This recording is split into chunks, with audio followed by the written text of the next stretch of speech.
Imagine this, a routine cargo flight. It's high above a busy city. And then suddenly, this chilling transmission just cuts through the air, going down. AL 1862, going down. Yeah.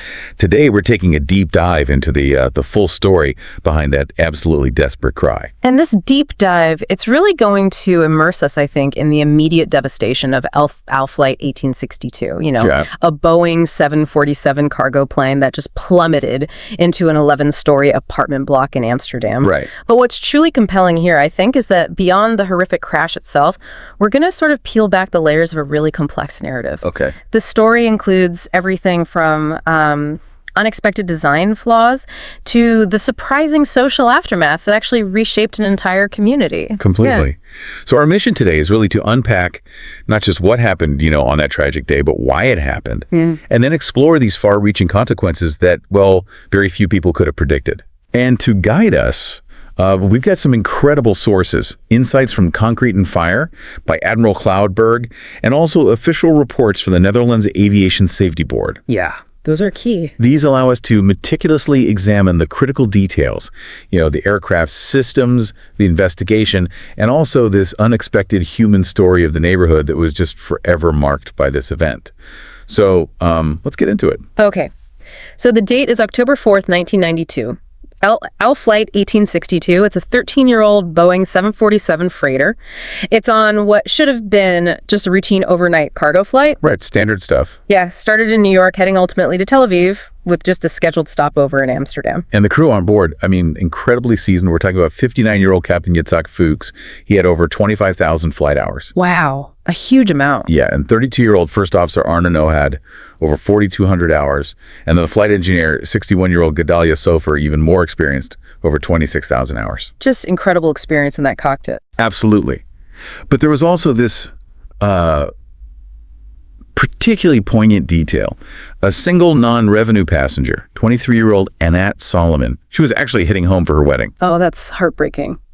So the takeoff from Amsterdam Schiphol Airport, it all went smoothly, no issues. Okay. The plane climbed normally, reached about 6,000 feet over Amsterdam. And then just like that, without any warning, disaster struck. Oh, out of nowhere. Out of the blue. The aircraft suddenly rolled violently, dived towards the ground, and tragically plowed directly into the Bijlmermeer apartment block. It literally split the building in two. And that's when those final words came through.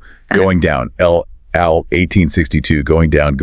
Chilling. The visual impact must have been horrific. A building just ripped apart, burning debris everywhere, this massive explosion. Yeah, tearing through what was, a quiet suburban skyline. And in the immediate aftermath, there was just huge confusion about casualties. I can imagine. Initial fears were, maybe up to 250 people missing. Officials were speculating maybe 200 perished. But the official death toll, it eventually settled at 47. That's the 4 crew members and 43 people on the ground. Okay, so fewer than initially feared, but still devastating. Absolutely. Most survivors actually managed to escape pretty quickly. But there's an important nuance here. What's that? The discussion around undocumented immigrants living in the building, it led to these lingering doubts for some residents about the true number of victims.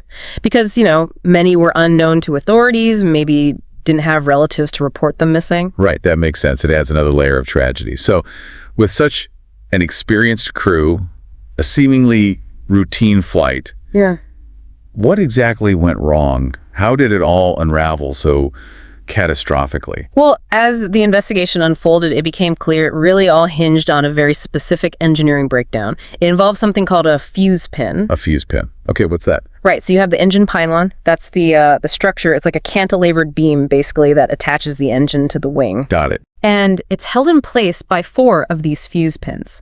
Now, these pins are designed to be the weakest link. Intentionally weak. Exactly. They're supposed to break first if there's some kind of engine overload. The idea is to allow for a clean separation, so the engine falls away without damaging the fuel tanks in the wing or compromising the wing itself. Okay, that makes sense in theory. But it sounds like there was a pretty critical flaw in this design in practice. What was it? Absolutely. And here's the thing. Boeing had actually discovered metal fatigue in the original fuse pins way back in 1979. Wow, that far back. Yeah, which led to mandatory inspections. They brought out a new pin design in 81, supposed to fix it, but even it ended up suffering from fatigue issues. So the fix wasn't really a fix. Not entirely, it seems. And AL, for their part, they continued using the original pins, but relied on these regular inspections like every 2,500 flight hours. Okay. Now, what's crucial to understand about this flight, 1862, is that despite getting a clean bill of health inspection just months earlier, in June 1992, cracks had already formed. And critically, the inboard mid-spar fuse pin, that's the one closer to the fuselage, to the body of the plane. Right. That one failed first. And that completely disrupted the intended failure sequence. The design counted on the front and back pins breaking before those middle ones. So that single unexpected failure, Oh. it wasn't just one part breaking. It immediately kicked off a domino effect that doomed the flight. Precisely. That's exactly where the cascading catastrophe truly began, because that pin failed first, engine 3 shot forward, then it kind of fell back and slammed directly into engine 4. Oh, wow.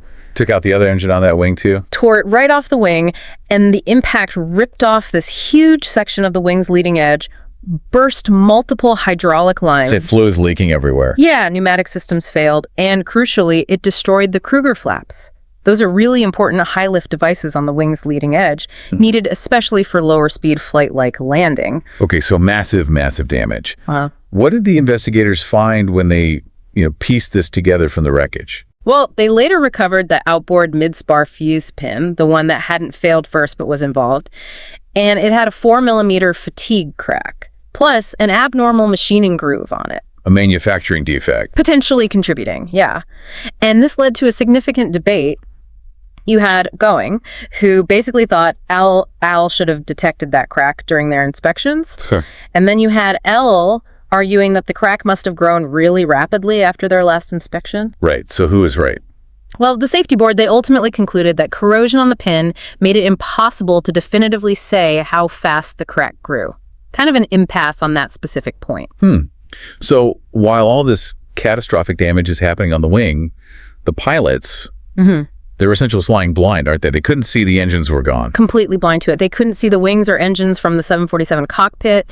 And adding to the confusion, they were initially misled by a false fire alarm for engine 2. Oh, man.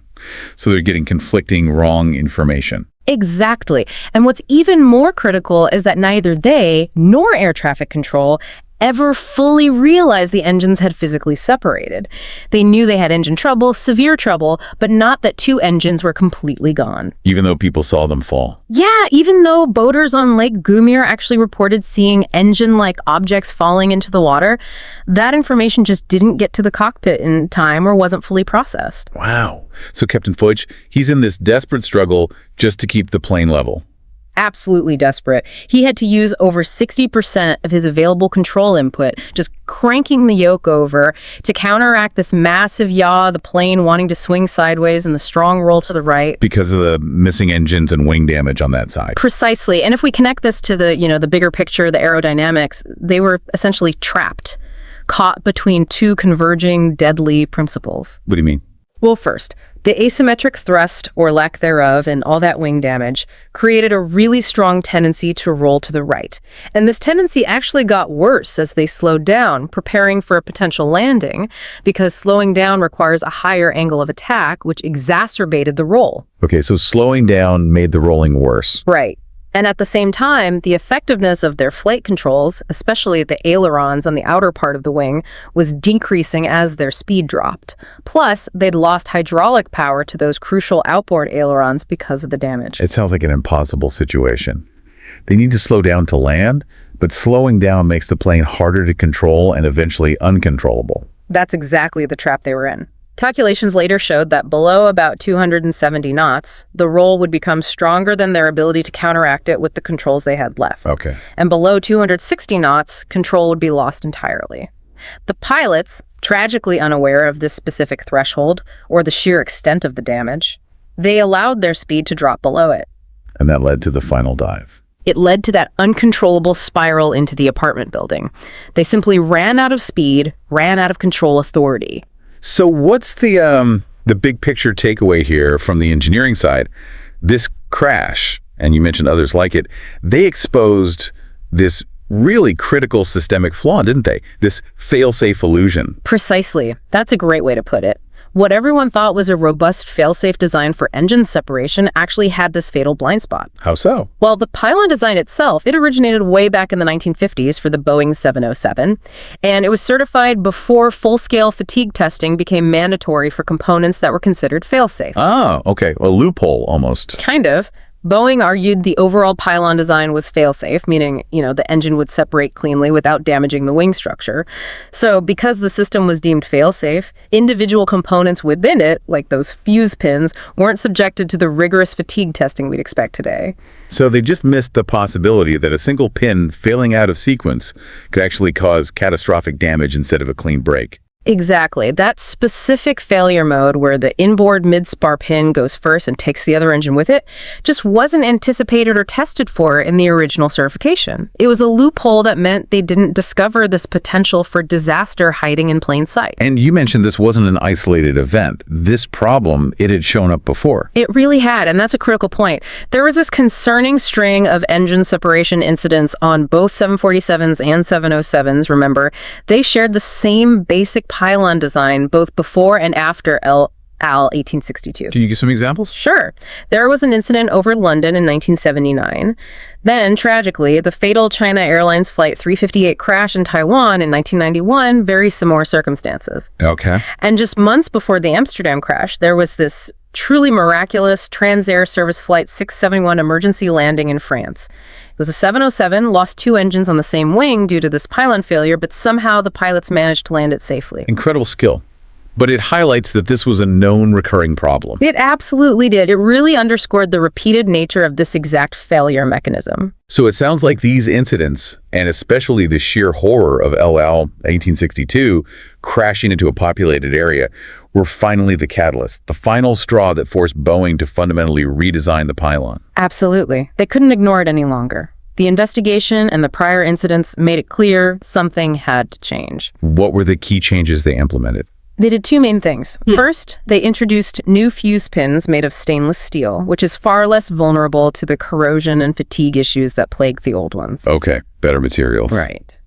And second, critically, they added a new internal brace within the pylon structure. This provides redundancy. Meaning that even if a single fuse pin does fail now, this brace will hold things together and prevent the kind of catastrophic engine separation and subsequent damage we saw in Amsterdam.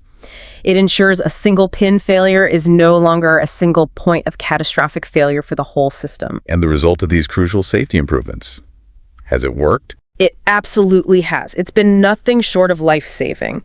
Since these updates were mandated across the fleet, we have seen no more engines falling off Boeing 747s or 707s due to failure of these attachment points. That's a huge testament to learning from tragedy, isn't it? It really is. A terrible price was paid, but it led to genuinely vital safety improvements across aviation. But the story of El Al 1862, it actually extends far beyond aviation safety, as you hinted earlier. The crash had this profound and maybe unexpected impact on the Bijlmermeer neighborhood itself. Oh, definitely. This place sounds like it was, well, fascinating, but maybe troubled even before the crash. Can you tell us a bit about its origins? Yeah, the Bijlmer, as it's often called, it was conceived back in the late 1950s, early 60s as this revolutionary modernist urban utopia. Utopia, how so? Well, the vision was grand. Thousands of identical honeycomb pattern apartments in huge high-rises, vast green parks between them, and crucially, completely separated zones for pedestrians and cars, using elevated roads and walkways. Very Le Corbusier inspired. On paper, it was radical. But the reality didn't quite match the dream, did it? Not at all. It opened in the early 1970s, and it was perceived as sterile, disconnected. People called it a utopia in which nobody wanted to live. Why not? It lacked basic amenities initially, shops, community spaces. The infrastructure, like proper metro access to connect it to the rest of Amsterdam, lagged behind. It felt isolated. So who ended up living there? Well, initially, it struggled to attract the middle-class families it was intended for, and then it gradually became a refuge for more marginalized communities. How did that happen? Primarily immigrants from former Dutch colonies, especially Suriname, after its independence in 1975, and later Ghanaians and others. Many faced discrimination finding housing elsewhere in Amsterdam, so the Bijlmer, with its vacancies, became a place they could settle, often as squatters initially. So it became very diverse, but also faced challenges. Exactly. It became one of Amsterdam's most diverse neighborhoods, but also one of its poorest. It suffered from a real lack of maintenance on those massive buildings. Social services were stretched thin, and crime rates began to rise through the 80s and early 90s. It had a tough reputation. Okay, so on top of all these existing issues, the community then has to deal with the trauma of the crash and this lingering shadow of a mystery illness that residents reported afterwards. Yes, that was another really difficult chapter. After the crash, many residents reported developing a range of chronic illnesses, respiratory problems, fatigue, skin conditions, cancers. And that led to speculation about the plane's cargo, right? Naturally, people wanted answers. Early theories focused on, well, first, an undisclosed shipment, 190 liters of dimethyl methylphosphonate. What's that? It's a chemical that can be used as a precursor in the production of nerve gas, like sarin, although it's also used for testing chemical weapon detectors and has other industrial uses. Importantly, it's not considered highly toxic itself until combined with other agents. Okay. Any other theories? The other main one involved depleted uranium, which was used as ballast weights in the tail sections of some 747s, including this one. And what did the official investigations say about those? Experts at the time, based on the inquiries, generally concluded that neither the chemical shipment nor the dispersed uranium particles were likely to have caused widespread health problems in the concentrations involved after the crash and fire. But the residents' concerns didn't just go away. No, not at all. And here's where, kind of like the engineering flaw, a new perspective has emerged over time, one that wasn't really available or fully understood during those initial inquiries. What's this more recently proposed theory about the health effects? It's actually quite compelling. It suggests that many of the health effects might have been caused by the inhalation of toxic dust from the collapsed and burning building itself. Like the building materials, concrete dust, insulation. Exactly. Concrete dust, pulverized glass, asbestos potentially, burning plastics, furniture, all creating this incredibly toxic mix in the air and settled dust. This understanding really gained traction following research into the health consequences for first responders and residents after the 9/11 World Trade Center collapse. Right, where similar long-term health issues were observed. Precisely. So while the initial inquiries focused on the plane's cargo, this later perspective suggests the building debris itself could have been a major factor. It leaves us with this provocative question about its potential role, even if we can't go back and prove it definitively now. It makes you wonder. So in this really unexpected twist, despite all the devastation, the loss of life, the health concerns, the crash actually became a catalyst for change in Bijlmermeer, for urban renewal. It did, remarkably. The disaster shone a harsh spotlight on the neighborhood's existing problems, the neglect, the social issues, the perceived failures of that original utopian design, and it created the political will and funding for a major overhaul. What did they actually do? It was quite drastic. They ended up tearing down about a quarter of those massive signature apartment towers. Most of the elevated parking garages and some of the elevated highways also came down. Wow, so fundamentally changing the landscape. Totally. And they replaced them with more varied, smaller scale housing options, more traditional street level homes, low-rise apartments. They brought in new businesses, built better community facilities, drug rehabilitation centers, career centers, a real effort to regenerate the area. And it sounds like these changes brought some real positive outcomes. Did it work? By many measures, yes. These changes significantly reduced crime rates, improved the physical environment, and generally improved living conditions for many residents.